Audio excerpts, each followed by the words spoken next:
Now let's see security misconfiguration. So this is also a very, you can say, the easiest bug because it's the simple implementation misconfiguration.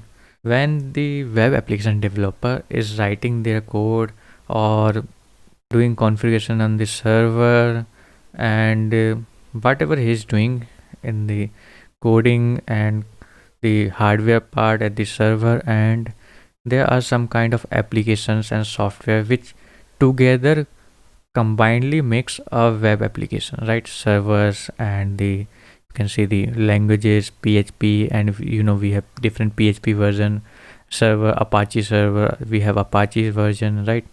So in this particular bug, what happens?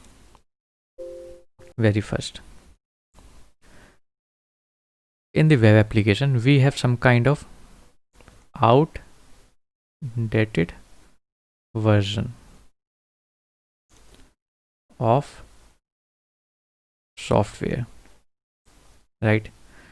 So this is one case, and another case be like extra permission.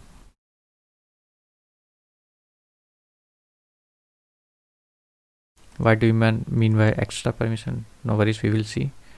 Then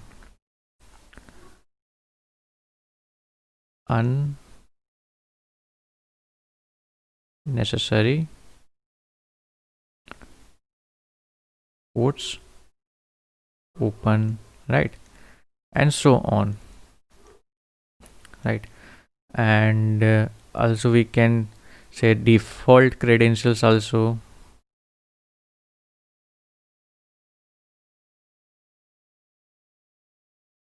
right? Suppose in a web application there are, as suppose the web application is running on Apache version which is old, right? And we have already CV released for that particular version, so the attacker can easily exploit that vulnerability, right? So what we can do as a developer or as a software engineer, we must update all the versions and all the versions of the software. Like in WordPress we have different kind of templates, and we have themes, we have plugins. So we must ensure that everything will be updated with the latest available version, right?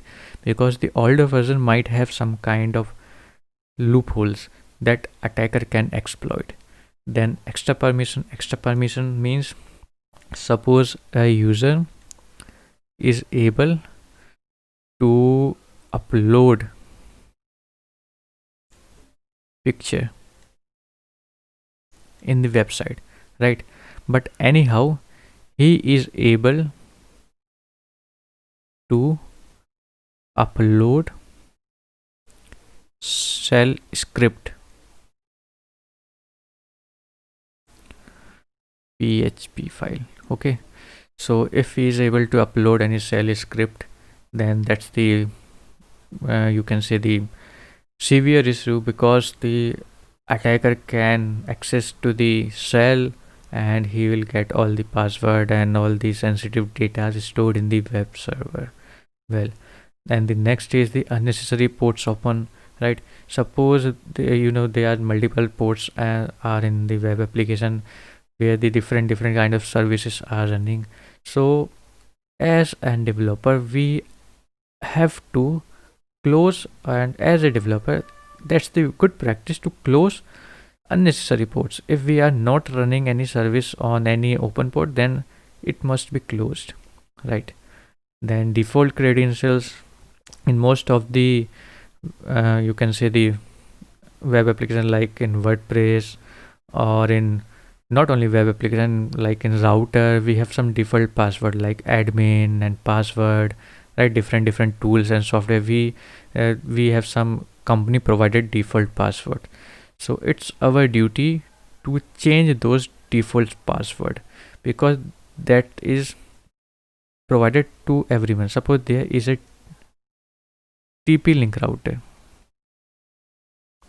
right? TP link router, right?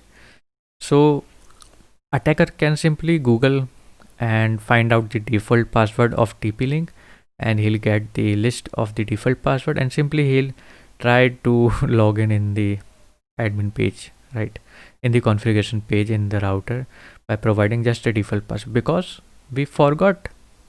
we have forgot to change the default credentials. So that's the issue. So always change the default credentials in any tool, software, or anything, right? So I hope you understood security misconfiguration vulnerability, which is very simple, and it's all talking about the misconfigured or not properly implemented part of the tool, software, or not properly checking or updating the software version, right? I hope you understood. See you in the next video. Thank you.